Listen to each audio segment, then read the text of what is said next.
আসসালামু আলাইকুম। আপনারা সবাই কেমন আছেন? আমিও আল্লাহর রহমতে ভালো আছি। আমার ভিডিওটি কাছে কিংবা দূরে, দেশ কিংবা দেশের বাহিরে যারা দেখছেন তাদেরকে অসংখ্য ধন্যবাদ। এদিকে শুটকির ভর্তা দিয়ে ভাত মাখিয়ে খেয়ে নিলাম।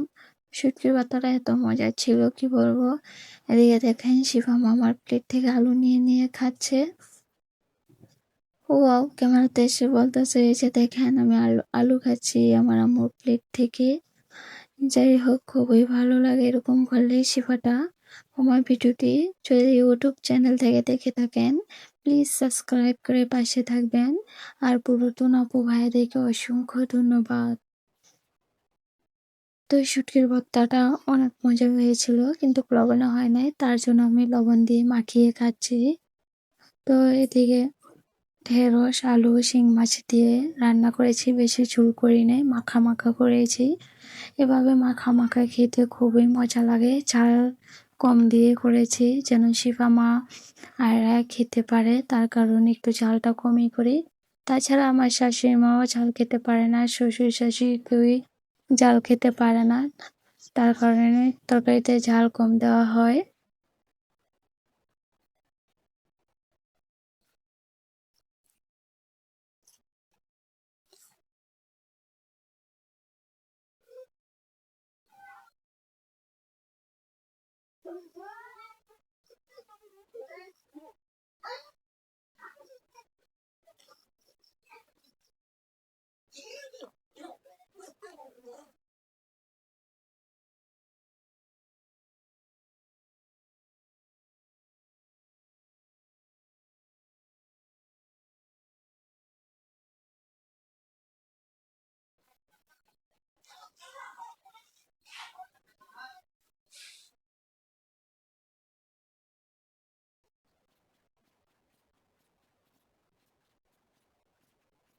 এদিকে শিবামাকে বাহিরে খেতে গিয়েছিলাম, তারপর দেখি কাঠবিড়ালি মারামারি লেগেছে, এক গাছ থেকে আরেক গাছে ছুটাছুটি করছে আর কি কি বলবো।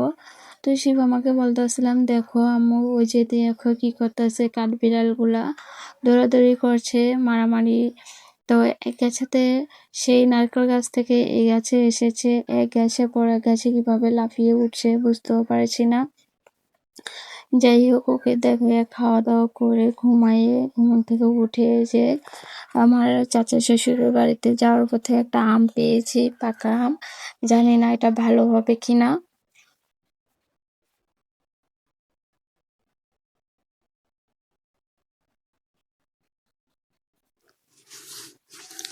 এদিকে কি বলুন তো, আমার পায়ে পোকা লেগেছে।